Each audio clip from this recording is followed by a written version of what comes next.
Hi, welcome back to the second part of part 2. I had to think about that then. I've now finished sewing these parts on the black sequined areas. I was very tempted to add a few beads and maybe that silver strip that I had, but I've thought better of it. I think I'm going to leave it as it is at the moment. When it's finished, there'll still be time, or there'll still be a chance to add a few beads or a few more embellishments, but at the moment I'm feeling quite happy with this. Now what we need to do next, remove a pin. Oh, it isn't a pin. Well, that's deceiving. That looks like a pin. It's actually a piece of gold thread. So what we need to do now is remove the tacking and then trim it. Trim all the rough areas off. Doesn't seem so long ago that we were putting the tacking in. I don't suppose it was really. It was only yesterday. Right, that's the thing though with videos from one to the other. There doesn't need to be any gap, does there? Time is strange when you video. Right, now I think that looks as if all the tacking's out. That's it. So I'm going to just shove that out of the way a little bit. Don't want that in our way. Right, so that's the tacking taken out.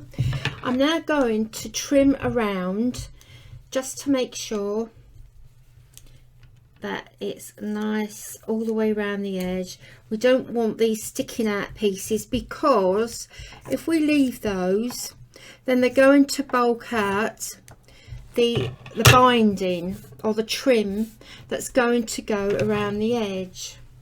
So just going to cut those off, trying not to cut the stitches. So far so good. I mean, if you cut the stitches, it can't be helped. I mean, I'm about to cut that one there, but it will be encased and sewn into the trimming. I say the trimming, it's the binding. Move that down so you can see what I'm doing. That's a lovely fabric there. And this one, this is a manufactured flower that I cut out of another piece of lace. I seem to have a lot of lace with flower details, which I actually absolutely love. Right, now that's, I think, as straight as we're going to get it. Now the backing, I had some sort of crisis with that. I started off, I went through some fabrics and I started off with a heavy fabric. I was going to use upholstery fabric, but I thought, no, I'm not going to do that this time, because the introductory journal was upholstery fabric, I believe. There was some in there somewhere, and I think it bulked the journal out too much. So I'm trying to make the pages and the inside of the cover less thick than it was in the introductory one, just to make the pages lighter, and it won't be so Jaws like. It might actually close. But anyway, this was one of the pieces of fabric and I've actually cut it, and this is absolutely gorgeous. If I move it slightly, can you see the gold thread that is running through it? It's a beautiful piece of fabric. Once again, it's hard to tell which is the back and the front. It's such a lovely fabric in the way that it's been made. There's very little difference between the back and the front. I did layer on the inside of this slow stitch here, but there was something not quite right. It didn't feel right, it didn't look right, so I've decided not to use that. So I'm going to put that away. You will see that again because I love that. So I carried on looking through the fabric and I couldn't quite find what I was looking for. I recently bought a pile of these from Aldi, my local Aldi store, and I think they were about £3.99 for maybe 6, and I think they're really lovely. They're quite a nice size, and they're all very summery and nice and light and bright. And I went through them. I have used one, went through them, and I was very tempted by this one, seeing as there is a lot of blue on this slow stitch. I thought perhaps the blue of this on the inside would complement and bring out some of the blue that is in the outside of the cover. And I do love that. I do love stripes. I love stripes and polka dots and flowers. Not much I don't like, really. That was another one, very summery, but it's busy. It's very, very busy. The cover's already busy, so I didn't really want the inside to be just as busy, and I wanted it to be pretty and lacy, but not too busy, if that makes sense, and it probably doesn't. But that's another one from the pack. This is really nice as well. It's very summery, would actually make a nice top of some sort, but it's wrong for the inside of that. Which took me back to this one. This is a beautiful lemon colour, and I thought, well, there is lemon in this. There's a lemon flower here, and the yellow here, and threads here are yellow, a little bit of yellow down here, but I don't know if that would have been too plain, so I didn't use that. The last one, which I've been really clinging on to because I do love this, I love green. Now, I don't know if you can see what type of green this is, but it's a gorgeous light, almost a pastel green, with little bits of darker green and little diamonds of white, and it is really beautiful, this. So I thought, that's it. There is green in this. Here and here, the flower stems and the stems of the flowers here, and I've used green stitching, green batik there, nice bit of green here. And I thought, you know what, I thought to myself, I'm going to use it anyway, even if it doesn't suit the cover, because I just like it. So I'm using this.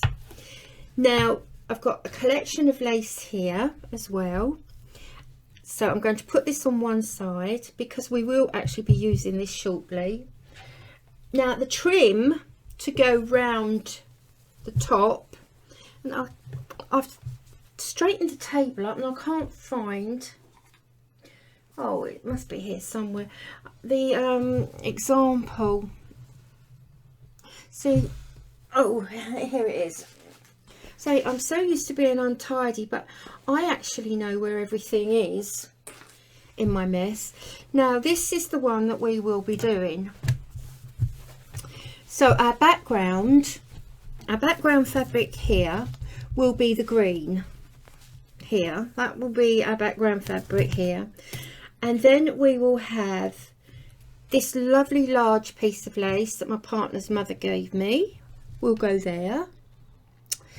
And then pieces of lace up here. So this will also go along the centre, but it's going to be gathered.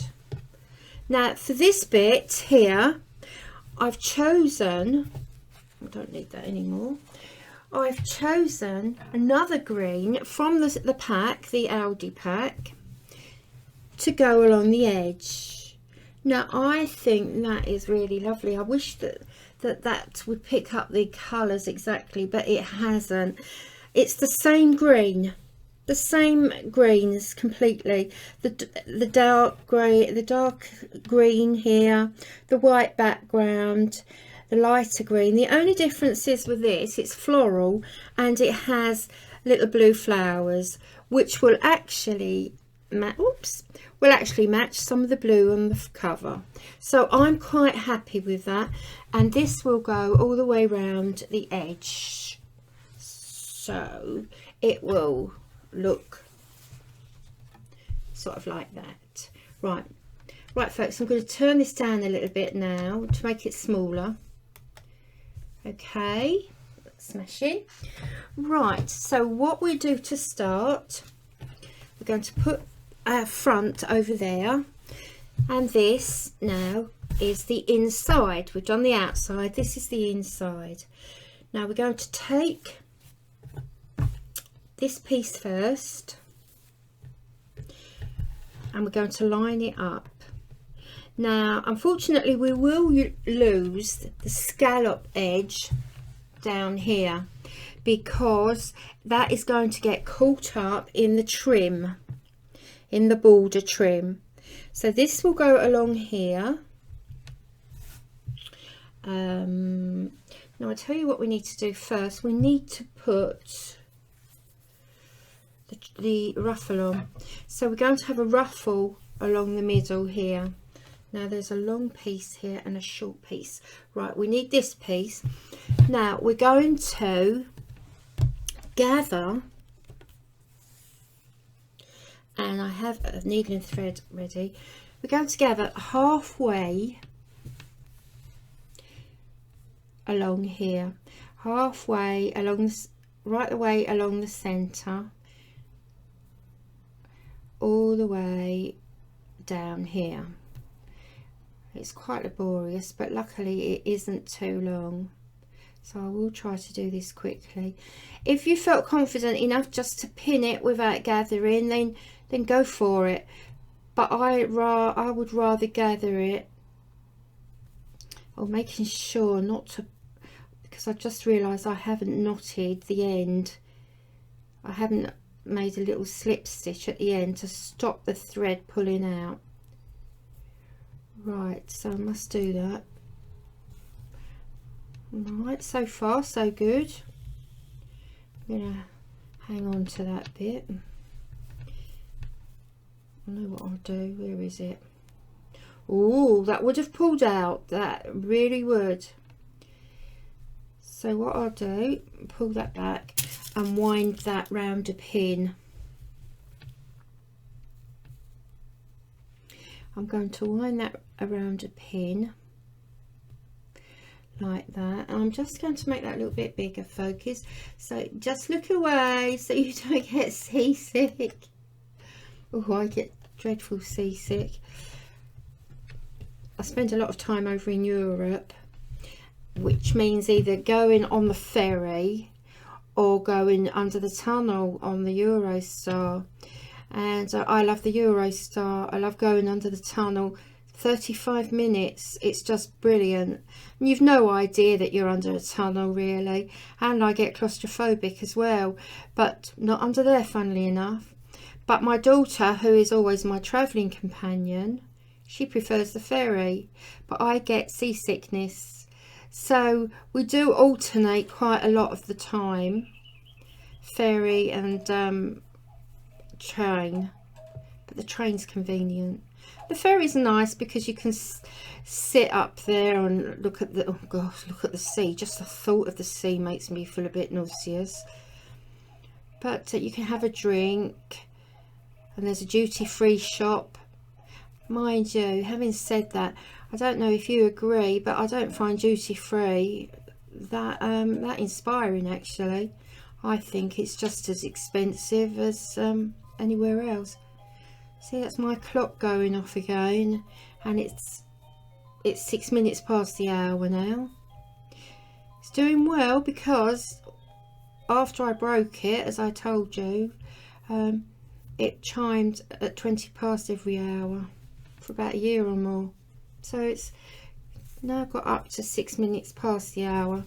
Right, so this needs to be, it's all gathered up now, as you can see, gathered up quite tightly. It now needs to be the width of the background fabric. So let's come out again. It needs to be,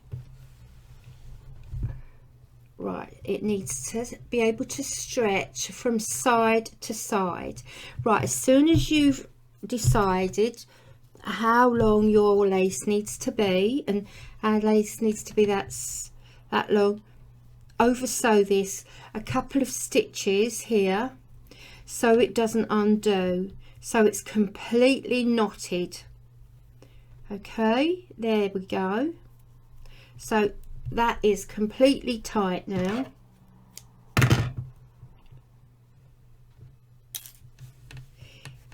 And then we're going to spread that nice and neatly, evenly,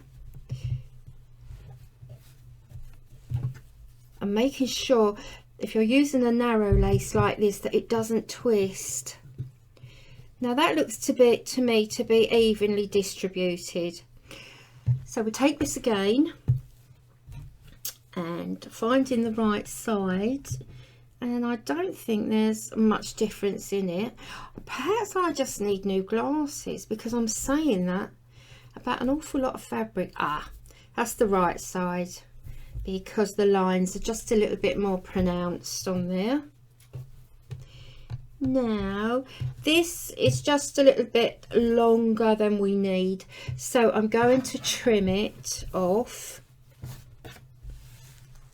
So we'll trim this here. Lovely. Won't throw that. That's a nice enough for a little tab, or a little bit of slow stitching, a run around that will make. You'll see that again. Right, so now this will go down on there.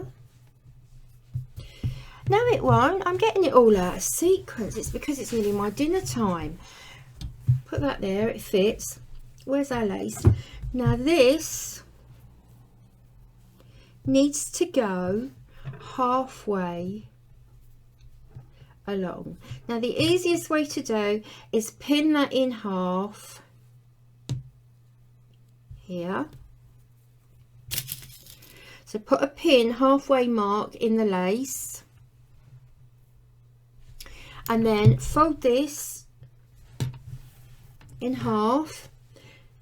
Now put a pin halfway where the halfway measure was. Put a pin there, and then you're going to match the pins, pin to pin, and then straight through. There you go. Right, we can take that one out, and then all we have to do is match them like this, that end to that end, making sure you've got them in the middle, and pin them. Pin that along there.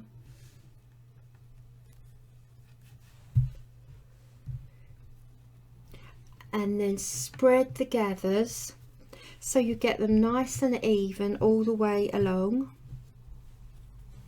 That looks about right. And then pin these. Pin them every couple of centimetres, every couple of inches, or a couple of centimetres isn't the same as a couple of inches, so let's say 2 inches and 5 centimetres. I think that would be right.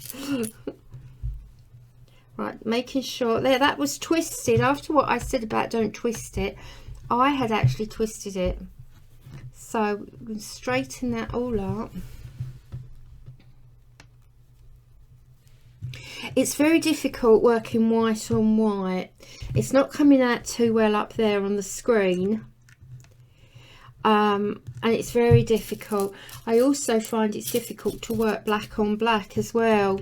I used to knit my son's school pullovers only twice.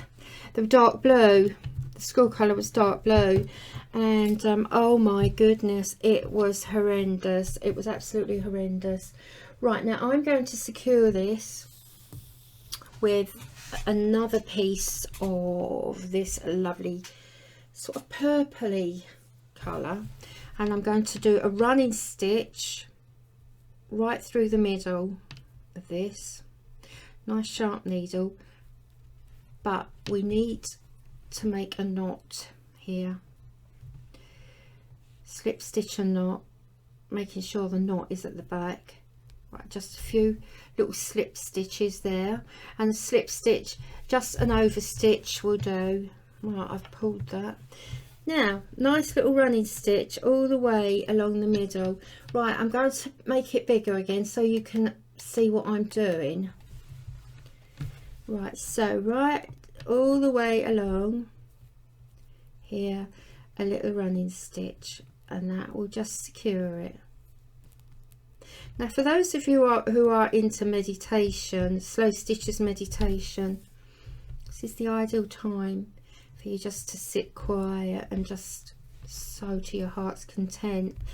I meant to say earlier on that if you are into meditation, then by all means just turn the volume off and sit, concentrate on your breathing and being in the now, being in the present. Not yesterday, not tomorrow, not the past, not the future, but now. And just concentrate on your breathing, paying attention to how you're breathing and the effects on your body. And just turn the volume off. Right, so we're nearly, well, we're getting there. I don't think we're halfway through yet. See, with this running stitch, you have to be careful not to turn it into tacking stitch. So for this, we need to keep, I've got a big stitch there, but I don't think that will notice. We don't really want to turn it into a big running stitch. We just want a nice even, did I say running stitch then, or did I say tacking stitch? I meant we don't want to turn it into a big tacking stitch. We need a nice little running stitch, but it's not the end of the world if it's not as neat as you would like it to be, because there are ways around that. You can always sort that out afterwards with a little bit of trim, a few beads, a little bit of braid or cord, a few more stitches even. So that isn't really a problem. Right, we're actually getting there now. You see that? Just a little bit more to go.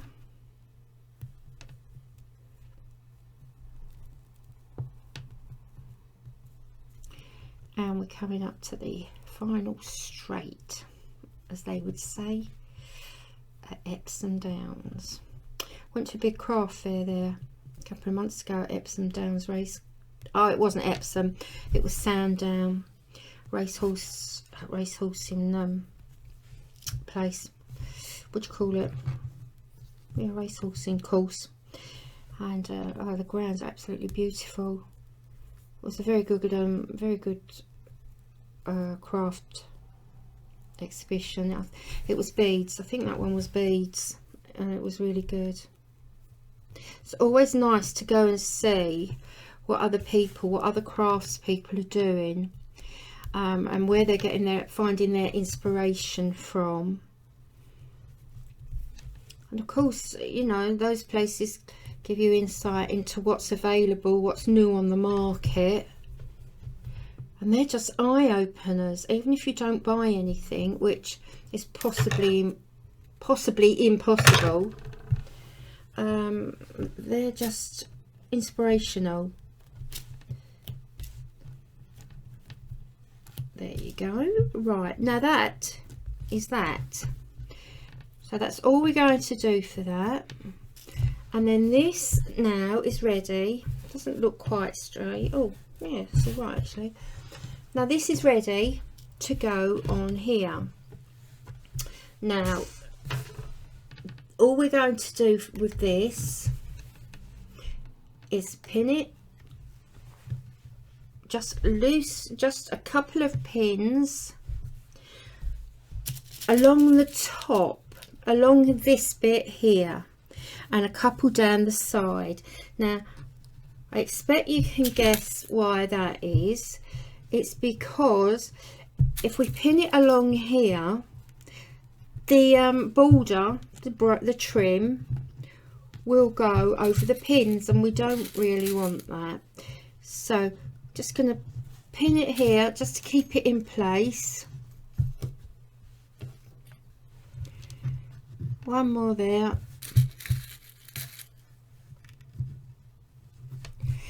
And then we'll just put one down the side, each side. So there's one there, one here you can't see because it's got a white head. Would do, wouldn't it? And we'll have one down here, which hopefully a bent one. I have no idea how my dressmaker's pins get bent.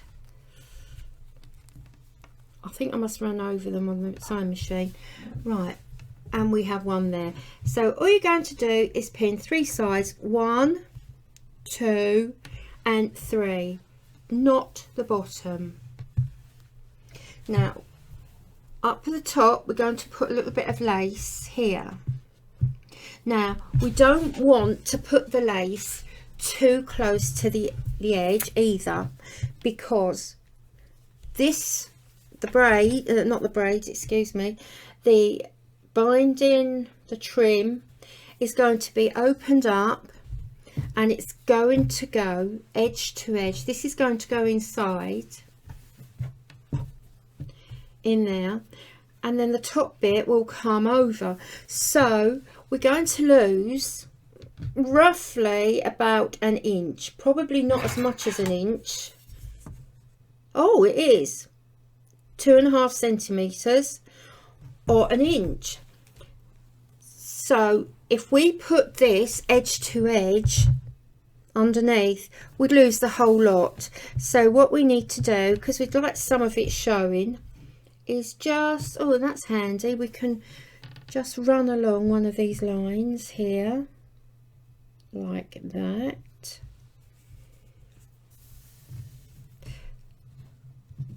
Right, a little bit more, I think, just a tiny bit more. Excuse me, I hope I'm not obscuring that screen. Right, no, that needs to drop down a little bit more. A little bit more. Lovely. Lovely, lovely, lovely. So, I'm going to pin once again along this bit on the inside. Now, is that straight? I don't think that is quite straight, so I'm going to have to straighten that up as I go along. Lovely. So a few pins along here, just to, oh no, I don't want it that way, just to hold it in place. Now I'm putting the pins lengthwise, because if I put them that way, then